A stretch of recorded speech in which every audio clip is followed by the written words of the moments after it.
Hello friends and family, তোমরা সবাই কেমন আছো? আশা করছি ভালো আছো। আমরা সবাই মিলে পুরী বেড়াতে যাচ্ছি। আর এই যে সোমরিকের এত লজ্জা পাচ্ছে যে সোমনাথ ভিডিও বানাচ্ছে, ও একবার এদিকে শুয়ে পড়ছে একবার ওদিকে শুয়ে পড়ছে, ওর ভিডিও বানানোর ইচ্ছাই নেই। তবুও সোমনাথ জোর করে করে ওর ভিডিও বানাচ্ছে।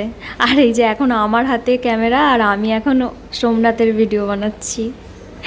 আর এই যে সোমরিক বায়না করছে আমার কাছে ওপরে উঠবে বলে, কিন্তু আমি ওকে ওপরে তুলতে চাইছি না, কারণ আমার নিজেরই ওপরে ভালো লাগছে না, আবার ওকে কি তুলবো। আমার দিদিরা হাই করছে, এখানে পুরো ফুল ফ্যামিলি বসে আছে, সবাই মিলে পুরী যাচ্ছি। ট্রেনেতে যেতে বেশ ভালোই লাগছে, কিন্তু এই যে আমি ওপরে বসে আছি বলে আমার একদম ভালো লাগছে না। আবার সোমনাথ এখন ভিডিও বানাচ্ছে, ভালোই লাগছে না। চলো এইভাবেই মজা করতে করতে পুরী পৌঁছানো যাক, তারপরে আবার তোমাদের সঙ্গে গল্প করব।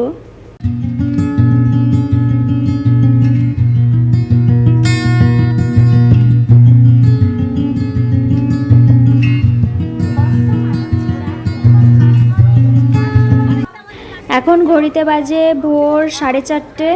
আমরা পুরী পৌঁছে গিয়েছি, আর সবাই মিলে এখন লাগেজ নামানো হচ্ছে ট্রেন থেকে।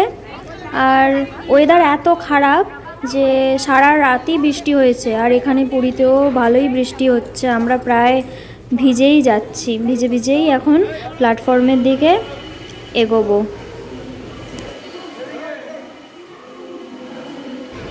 এখানে সোমরিক আমার লাগেজটা ওই বয়ে বয়ে নিয়ে যাচ্ছে, আমাকে বইতেই হয়নি। বাবু আমার অনেক কাজের হয়ে গেছে, আমাকে একটুও খাটাচ্ছে না, ও নিজেই লাগেজ বয়ে দিচ্ছে আমার হয়ে।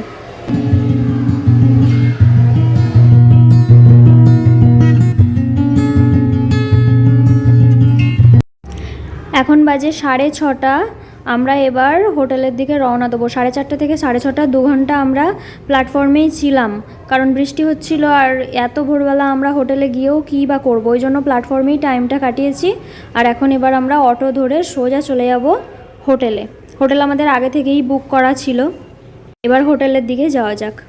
এখানে আমাদের জাতীয় পতাকাটা কত সুন্দর দেখা যাচ্ছে, তাই না? আর কাল 15ই আগস্ট।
আজকে তো ডে 1, প্রথম দিন। তো আজকে হালকা ফুলকা আনন্দ হবে, আর কালকে সেকেন্ড ডে আমরা বেশি করে আনন্দ করব। এখানে স্বচ্ছ সাগর সুরক্ষা সাগরের একটা ক্যাম্প চলছে বাচ্চাদের, স্কুল থেকে হয়তো হবে। তো সেটা আমরা খুব দেখছিলাম। তো পরে আমরা ডিসাইড করলাম ওদের সঙ্গে কিছু ছবি তুলবো। চলো দেখাচ্ছি ওদের সঙ্গে কীরকমভাবে আমরা ছবি তুলেছি। ঠিক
আমরা হই হই করে একটু ঘোরাঘুরি করে চলে এসেছি। এসে দেখছি ভাত হয়ে গেছে, আর এখানে মাছ ভাজার পর্ব চলছে, মানে রান্না প্রায় অর্ধেক হয়েই গেছে, আর কিছুটা বাকি আছে। ওটা বড়দি ভাই এসে শুরু করে দিয়েছে রান্না করতে। এদিকে মা ভাত করে এখানে রেখে দিয়েছে, আর এরপর কল্যাণদাও করবে তরকারিগুলো। সবাই মিলেই করা হবে এরপর। আমি আজকে হাত দিচ্ছি না, আমি কাল করব। চলো রান্নাবান্না কমপ্লিট হয়ে গেলে আমরা খাওয়া দাওয়া করে আজকের মতো রেস্ট নেবো। আবার কালকে পুরীর সেকেন্ড দিন কি করি সেটা দেখাবো, দেখতে থেকো কিন্তু পরের